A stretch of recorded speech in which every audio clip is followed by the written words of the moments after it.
Thank you. Good afternoon, everyone. I want to thank you all for joining us this afternoon as we give some critical updates regarding our efforts to stop the spread of coronavirus in Prince George's County. I'd like to begin this afternoon by saying thank you so much first to Dr. Ernest Carter, who is our Chief Health Officer. I want to offer my thanks not only to him, but to our entire health department team. They have been heroic in their efforts to help navigate us through this pandemic. And we are so very grateful to each of them for helping us to keep our residents safe. I'd like to also thank Dr. Joseph Wright, who is joining us today. He's our also the interim president and CEO of the University of Maryland Capital Region Medical Center. I want to thank him for being such an amazing partner. To also thank Dr. Mohan Santha, who is not able to be here today, but together we have been communicating seamlessly to make sure we are making good decisions as we approach what we believe will be a surge in the next couple of weeks. I would also like to thank our public safety agencies, be it the Prince George's County Police Department, the Fire Department, Corrections, the Sheriff's Office. They have all been working as one united public health, public safety team, and they have also done a heroic job of keeping us safe during this pandemic and working to putting their lives on the line. And so to each of them, I want to also offer a very, very heartfelt thank you for the work that they have done. And to those who are on our front lines today and have been every day, the medical staff working in our hospitals, those who have shown up at our urgent care facilities and our FedEx site, for risking your health and safety to care for all of our families, our neighbors, our friends. I want to also say to each of those individuals how very grateful we are for what they have done and continue to do to keep us healthy and safe and to help us make it through this pandemic. And for the new heroes that we have all recognized now, those who are stocking the shelves at our grocery stores, preparing foods at our restaurants for carry out and helping to keep us fed during this pandemic, we also want to say to all of them, thank you so very much. And to our citizens and to our residents who have done an absolutely beautiful job of heeding the call that we have made each and every week for them to stay home, to social distance, and now to cover up before you come out for essential trips, we want to say to all of them, thank you. Now, I can tell you that we have 1,464 positive cases of coronavirus as of today. Included in those are 33 deaths. And so we want to continue to offer our prayers to all of those who are suffering, those who have become sick, and to certainly offer our heartfelt condolences to every family member who has lost someone during this crisis. And what I want to say today is so important, and it is that as you hear the numbers, and we give the numbers every day, we are ever mindful that we are not talking about numbers. We're talking about lives. We're talking about humans. We're talking about people who are near and dear to us, people we love who have become sick with the coronavirus. And so we have never once lost sight of the fact that we are talking about people when we talk about those who are sick, the 33 who are died. These are people like Terrence Burke, a counselor and beloved coach from Northwestern High School. From all accounts, we could hear people talk about him. He was a mentor, a father. He was a lifeline to so many young people in our community. And we want to offer our condolences to his family. We're talking about people like Sean Bowens, who was a beloved husband, a father, a pharmacist. He's a person who loved all things Howard University. His family, we came to know because their daughters attended school with my daughter. And so we want to offer our condolences to Sean Bowens' family, Nicole, and the rest of the family. We're talking about people like Leilani Jordan, a young woman who was a grocery store worker right here in Largo, Maryland. She was a woman who, in spite of her own physical challenges, disabilities that she suffered, decided that even during this pandemic, she wanted to continue greeting individuals at that grocery store. She wanted to help the elders who needed help navigating the store and finding their way through it. And she gave her life to the coronavirus. And so this fight for us is a personal fight. It has absolutely become personal to us because we're not talking about just numbers or statistics. Again, we're talking about our loved ones, our neighbors, our family members, our friends. And so this fight has become so personal to us. And in the last few days, we've heard more and more the conversation regarding the demographic information about who's being affected by the coronavirus. And it's, as I told you from day one, the coronavirus is a virus that is indiscriminate. It affects every corner of our county, It is black, it is white, it is Latino, it is rich, it is poor. But we have come to know most recently that the coronavirus has had a disproportionate impact on those who are African American, black, brown, those who are poor, disadvantaged, and impoverished. And that is, people have been saying, well, what is it that you think about that? And what I can tell you is that unfortunately we were not surprised to hear, because it is not just a data point that black and brown and disimpoverished and poor people suffer disproportionately with health crises. It is a reality that unfortunately we suffer right here every day in Prince George's County. We have become too familiar with it. And so when we heard that the aggravating factors for coronavirus included those who had diabetes and high blood pressure and lung disease and kidney disease, I can tell you that our first reaction was, oh my God, that's us. We knew already that this would be an epidemic that would hit our community especially hard. And so we have fought hard against it, but we knew that it would come to us. The information we have so far, and what I can tell you, is that when the coronavirus is done, we hope that we will never do business quite the same again in Prince George's County. That it is a fight that we know now affects so many of us. Of our total cases, for example, between those between the ages of 50 and 59 years of age lead the county in the number of positive cases, followed by individuals between the ages of 30 and 39, and third would be those between the ages of 40 and 49. We've also received some preliminary data regarding hospitalized individuals and those who have died. And what we know so far, although our information is not complete, we know that so far out of the 33 deaths, of the individuals we have information for, and some have been hospitalized outside of the county, and it makes it more difficult for us to get information for those who have passed in hospitals outside the county. But 13 so far have been black, and 5 have been white. And of the more than 1,400 cases, we have 325 who are hospitalized. Of the hospitalized individuals, we know that 78% of them are black, 9% are Latino, 6% are white, and 7 are listed as other, which includes a small number of individuals who are Asian and American Indian. We last night were really disheartened to learn that we lost a 90-year-old man to this coronavirus. He was living in a nursing home, and I can tell you that unfortunately this virus has not eluded those who are most vulnerable to us. And so we know that of our 20 nursing homes, 12 have at least one person with one or more positive cases. And so we are working, Dr. Carter will discuss our efforts to collaborate with those facilities to ensure that their residents are safe. This afternoon, I've had the opportunity to provide you with some preliminary data. Again, I told you that we were not surprised to learn that we would be hardest hit, even here in Prince George's County, because of the large concentration of black, brown, and impoverished individuals in our community. And that is the reason that we took health care so seriously. We know that there are many in our community who do not have insurance. And so when the initial information came out and we were talking about how to get tested, the answer we got about where to get tested was just simply go to your doctor. Well, we know there are a good number of people who do not have primary care physicians. And that's the reason we fought and pushed so hard to erect that center over at FedEx Field to make sure that those who did not have health benefits would be able to be tested and screened.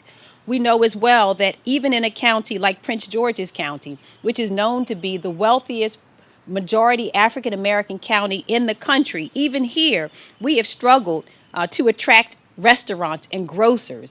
And so again, we hope that when the coronavirus leaves, and we know that it will leave, when it leaves, we hope that we never do business as usual ever again.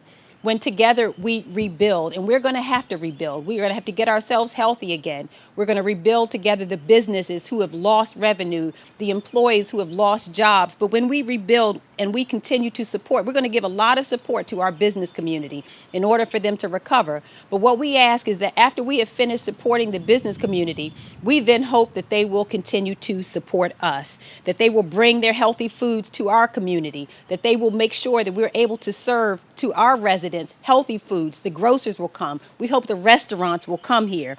And so now you ask, what are we doing today about this pandemic? And what I can tell you is that we have a plan for the upcoming surge, and we're executing it. That plan falls in 3 different areas: hospital readiness, additional supplies, and frontline support. In a moment, you're going to hear from Dr. Wright, who will tell you what we are doing to prepare the hospitals for the surge, ensuring that we have adequate staffing levels and resources that we need. But I can also tell you that I have reached directly to the governor, and I have requested of the governor, and I want to thank him for his accessibility and accessibility of his administration. But we have requested additional beds and equipment, asking that Prince George's County be prioritized, put at the top of the list, because we are now caring for the largest concentration of individuals who are suffering with COVID in the state. And so because of that, we're asking for additional resources to help us not only flatten the curve in Prince George's, but by extension, allow us to flatten the curve in Maryland. Our Chief Health Officer, Dr. Carter, will speak in a moment about our preparation. But again, I want to thank the governor for his support. We had the Corps of Engineers here earlier this week to look at our sports and learning facility as a site for a large alternative care facility. We have also requested sprung tents, which are smaller temporary sites to help us care for individuals. With those tents, we're going to place in the southern part of the county, the center of the county, and the northern part of the county.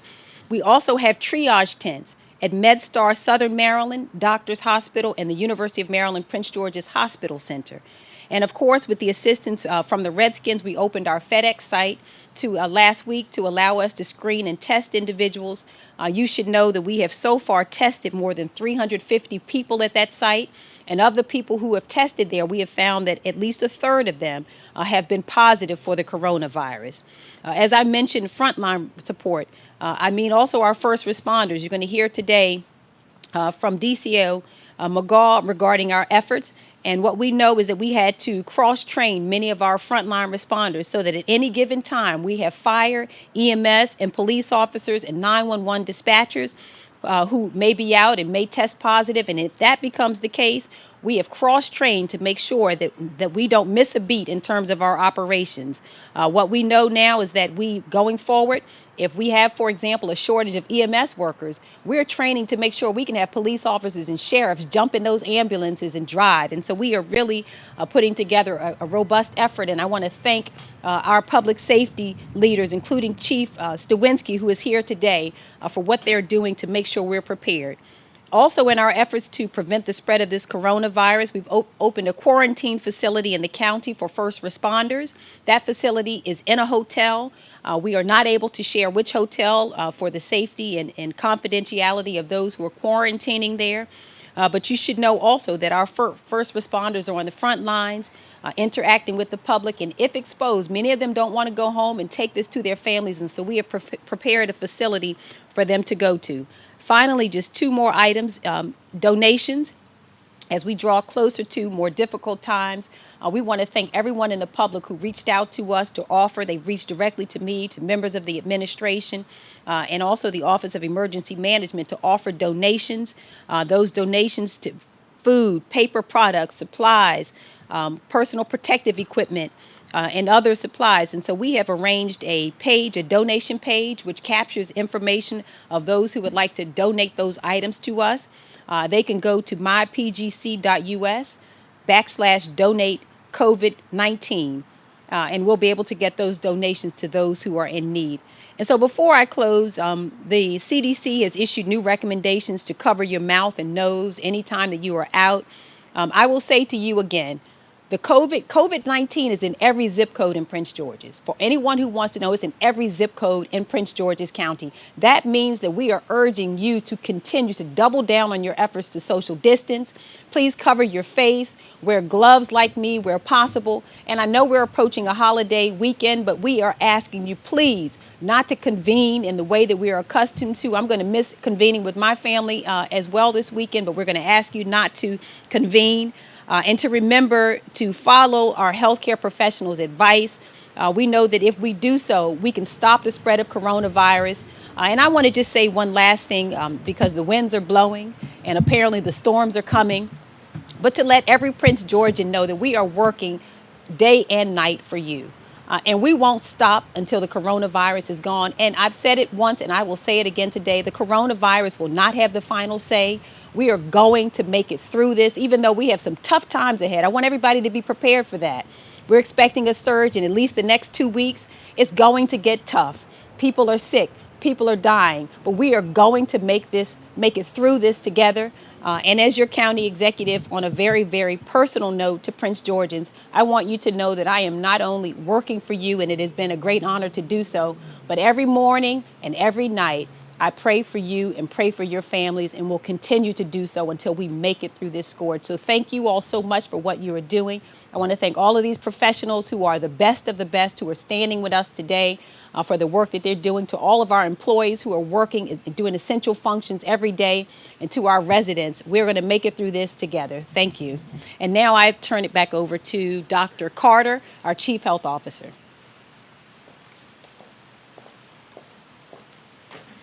Thank you, Madam County Exec. Good afternoon. We're moving quickly on a number of fronts with multiple partners, as you will see. This is so that we can keep our health systems secure with additional beds, personal protective equipment, and other life-saving medical devices. At the moment, Prince George's County's hospitals have created an additional 175 beds above normal hospital capacity. That number includes acute care beds and ICU beds. We also have an additional 479 beds in progress with our partnership with the state, including the Laurel Regional Hospital.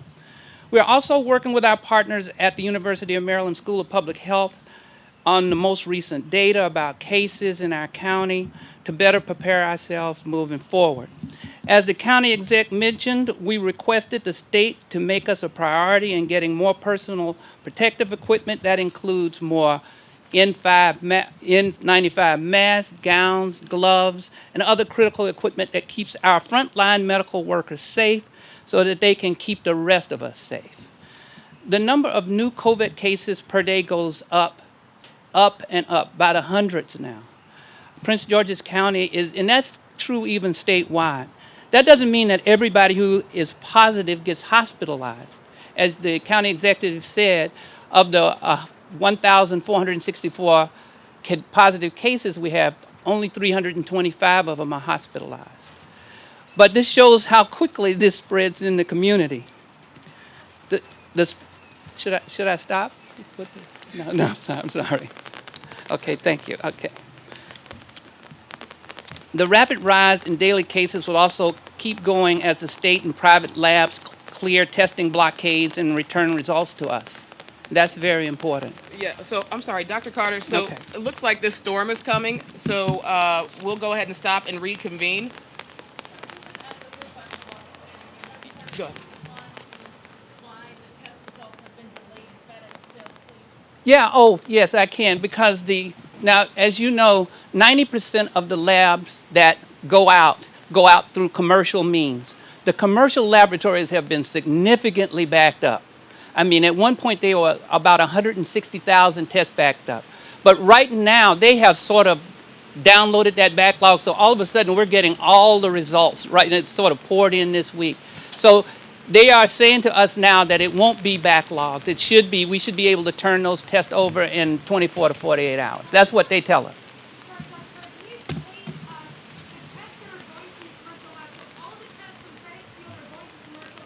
That's true.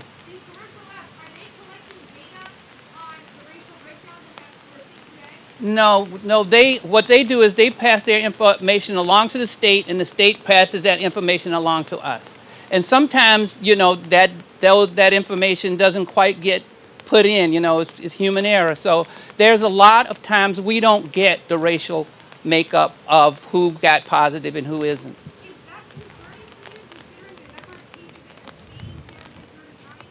It's concerning only to the point where we are looking at the trends. But as long as we have a pretty good sense, we feel pretty comfortable that we know what to do with that information. What should the community take from this new information? It just confirms what everybody knows about how infected people are. Yeah, it does. It just confirms what everybody knows. What we know about people of color is that they have a higher rate of diabetes. We have significant health concerns, and this virus doesn't care what color you are. If you have those high, if you're a person who's susceptible, the virus will come get you.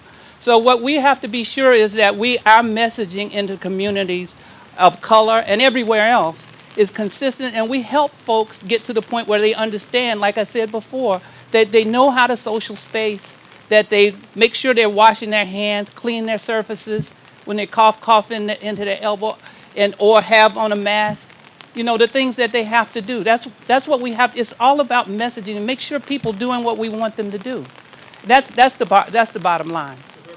There's another issue that's arisen with young black men and masks. There's some video that's come up elsewhere in the country. That's not me. Well, So for the Prince George's County community, for years, we have sought to enforce the law on behalf of the community, not to impose the law upon the community. I cannot speak to what's occurring on the national stage, but I did have a conversation with Mr. Ross of our NAACP just this morning. He's not receiving those complaints. We've made 3 arrests in 11 days for violation of that governor's executive order, 3 in 11 days, and these individuals would have been arrested otherwise. We are serving as a force multiplier for our health department. This is a public health crisis, and the women and men of this police department have stood up to work with their partners in health to ensure that we make this community safe, which is what we do every day. And we are not looking at how an individual is attired, we're looking at behavior when we engage. But the primary focus is to ensure that we all move through this safely, and that what started with COVID is another step in a years-long process to ensure professional, respectful, and constitutional policing in Prince George's County. So we're not seeing that, and I'm looking to my community partners. They're not seeing that. And as for what's going on around the nation, I'll leave those chiefs and those responsible people to address those questions.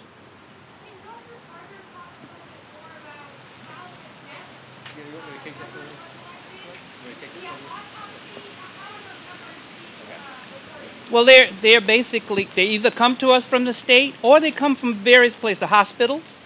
Well,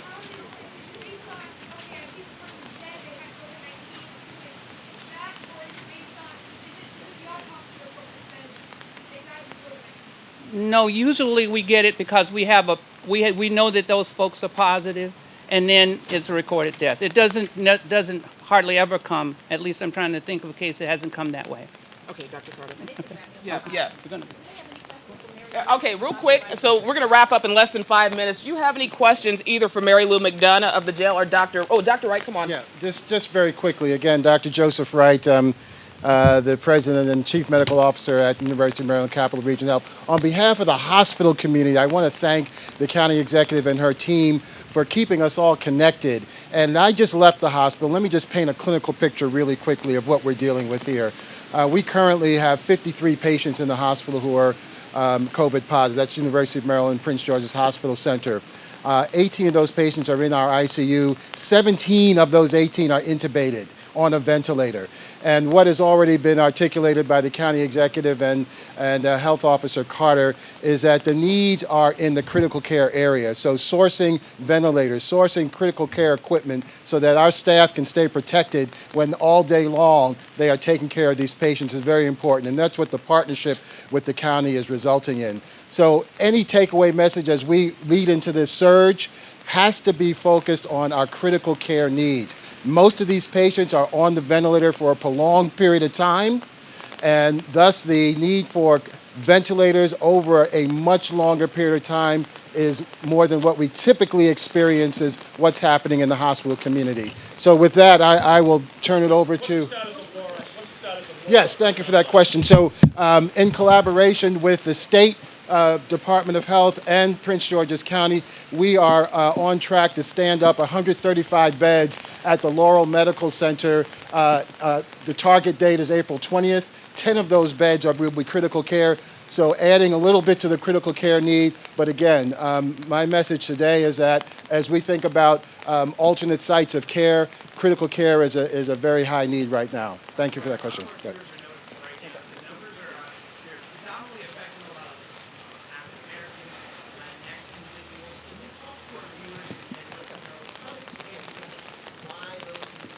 It is, and again, I want to be respectful of the weather.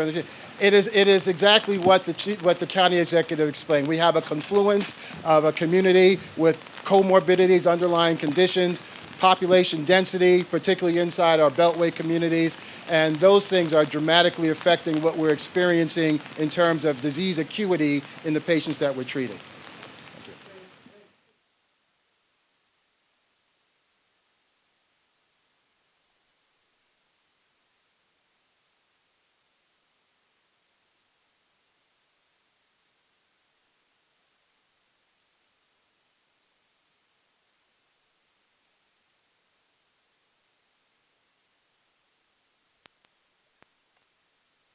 On getting people that don't need to be in jail out.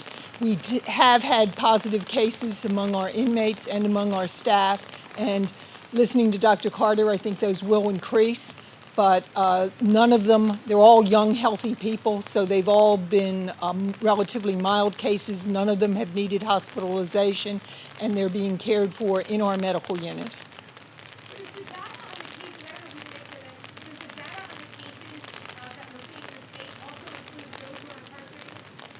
I don't know the answer to that. We report them to the health department, so. Act of caring. But in Prince George's County, if you can imagine, the wealthiest, predominantly African-American county in the country struggles to invite restaurants here that bring to us healthy foods, and it struggles to bring grocers here. So these are some of the realities that we live with every day, and they lead to the outcomes we're seeing. Diabetes, high blood pressure, kidney disease, lung disease, heart disease. And so what we have to do after the coronavirus leaves, it is my great hope that this is not just an interesting data fact or data point, but that we actually do something about what we have seen. This is uncovered for America, what is known in all of these communities throughout America. And we now have an opportunity once the coronavirus leaves, and we're rebuilding everything else. And as I've said, even about the business community, they've been very supportive, and we're supporting them. We're going to support them when we rebuild, but we want their support. We want to encourage them to bring their quality dining to Prince George's County, to bring those grocers to Prince George's County, so that we don't have those negative health outcomes that we're seeing now that are killing us. That's what we make of it. It does. So the data that we gave today talked. I'm sorry, but the data that the state is handing out, it's African American, whites, Asians, other, and not available. Well, you know what the data tells us? It tells us who has had the privilege of testing. So what we can tell you is the data only talks to people who have had the opportunity to have a test done. And so if you find that there is a group that is underrepresented, such as our Latino community, that may mean that we need to do a better job of urging those individuals to take advantage of the screening and testing that we have. That's the reason we set up the FedEx Field site, is because we knew that if we didn't do that and offer the free testing and screening, we would miss a whole segment of our community. So not having individuals represented in the numbers of people tested, of people who are positive, means that they have not had a test. And it does not mean that this virus does not exist in those communities and the communities where you see higher numbers. It doesn't necessarily mean that those communities actually have higher incidences of it. It means that that's where the testing is happening. And so here, where we have FedEx Field, we expect to see our numbers increase because as we give more tests, we'll find that more people test positive.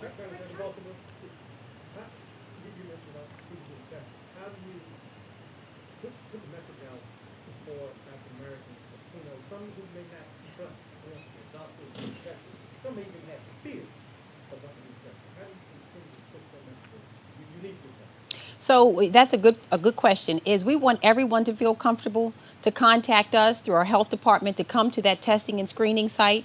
For those in our community who are undocumented, for example, there's no question that is asked of any person about your status. Those are not the questions. These are life-saving apparatuses that we set up at the testing and screening sites, the alternative care sites that we're setting up. We're here just to save lives, and we want everyone in our community to know that they are welcome, that this is free of charge, and we want everyone to be healthy and safe and to reach out to us, not to sit at home. One of the greatest concerns we have is that people will die at home. The people who are afraid to call us to let us know that they're having symptoms and that they need to be screened and tested, we're deeply afraid that somebody might actually sit home and die rather than reach out to us. And so that's the reason that FedEx is there, and that we're working every day to make sure we have available to our residents more and more opportunities for people to have health care. That's what and we've reached out directly to the governor, and he's been very responsive to us to say we need those resources here for Prince George's County to be a priority. Dr. Prater just said that the testing throughout the FedEx field is going to a commercial facility, commercial lab, for the testing. But that commercial lab, a lot of commercial labs aren't reporting demographic data. And as you just said, it's an important factor in this whole, I mean, it's not just a data point, it's for long-term trends and stuff. Are you going to start asking commercial labs? Are you going to start ordering commercial labs to put that racial data into the testing to send to the state? Well, so the state has already said that they will release whatever racial and demographic information they receive. The governor said that just yesterday. And so what we'll do is continue to work with the Maryland State Lab, and they have said to us that they will make available to us that information, and we'll just work with them to get the information so that we can have it on hand here. Thank you. And you have the power to bring out the sunshine. Oh, wow, I tell The you. others speak, it rains. It's, you know what, it's like everything else. Expect the unexpected these days, right? Thank you so much. Yes. Gina? Gina? Yes. There's a question. Yeah, just hang tight. Did you need, what did you need? Mary Lou, he has a question. Yeah. You have a question for me? No, No, for you. So Mary Lou got it. Oh, Mary Lou, okay. Mary Lou?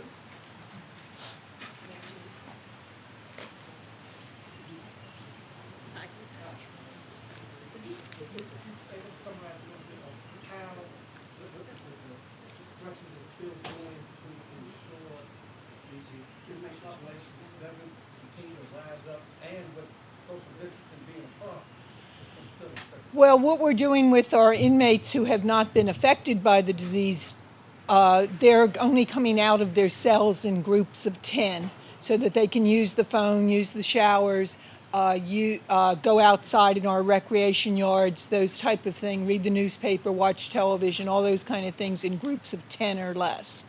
And because our population's down so much, we're able to do that. So 10 come out, do all those things, spend an hour or so out, and go back in their cells, and the next 10 come out. That's in our housing units. We have a fairly large medical unit with 12 isolation cells, negative pressure cells. So when someone has, let me just say first, our nurses are going around to the housing units and checking for symptoms and temperatures twice a day.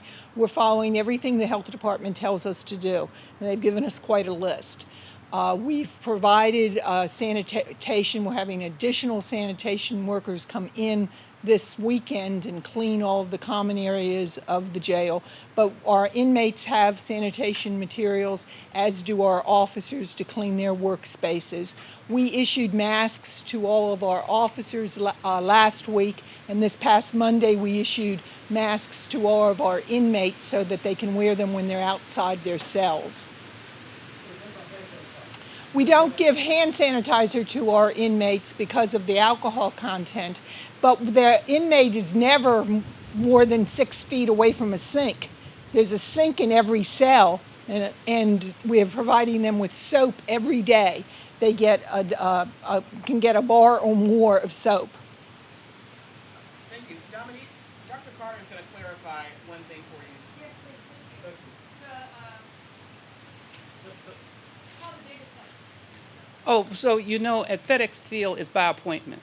And you know, when you get an appointment, the nurse practitioner gets all your information. So we get all our information. It's in our electronic medical record.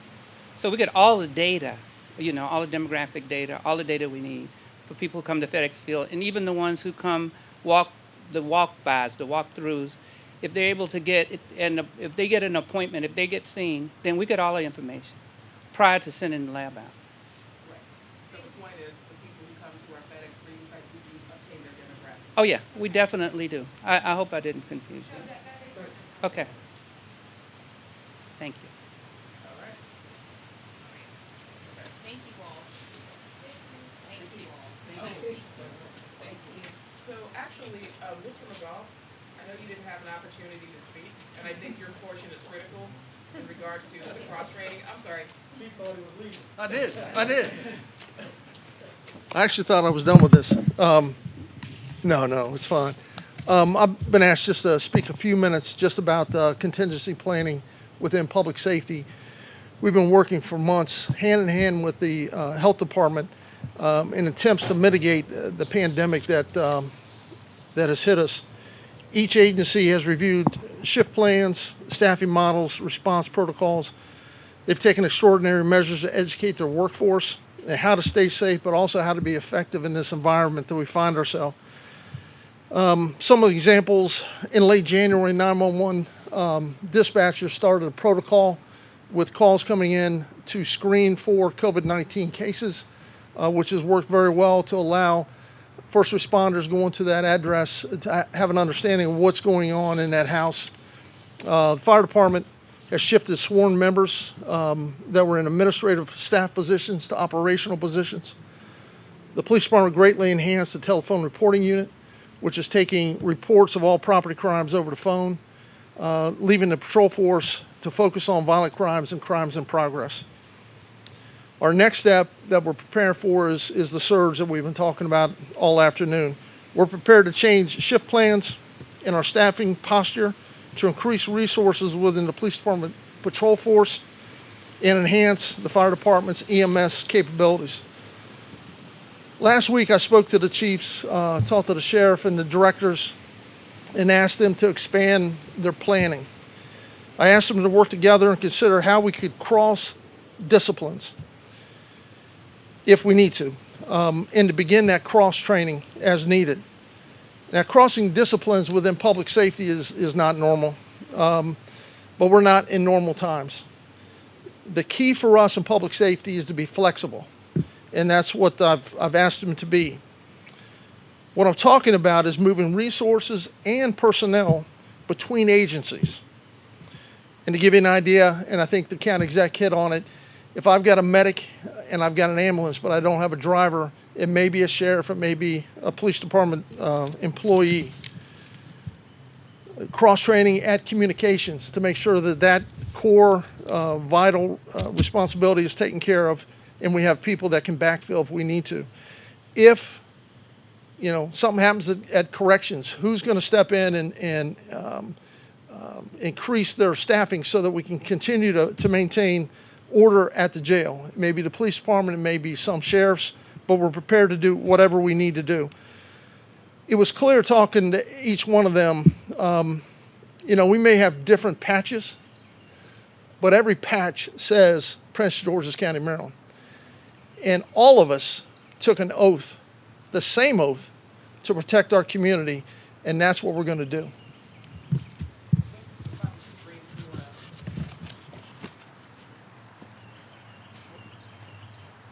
Good afternoon. Just briefly, Chief McCall hit all the major points, but I want everyone to know that right now, currently, we have two plans in operation. We have our surge plan. Our surge plan focuses on our limited EMS resource plan. Basically, what that plan does is when we reach our surge capacity, when we have so many units that are allocated to a call and our resources are unable to allocate, what we do is we redeploy units throughout the county. So right now we have 6 EMS units that are on standby at any given time. And when we reach that point, we will redeploy those units.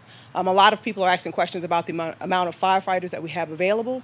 Our emergency operation plan details our callback procedures. It details what we'll do when we get to a point where we don't have enough firefighters that are able to respond to calls. We are working actively with our volunteer organization now to make sure that we have all those resources met. That's all I have at this time. If you have any questions. Okay, thank you.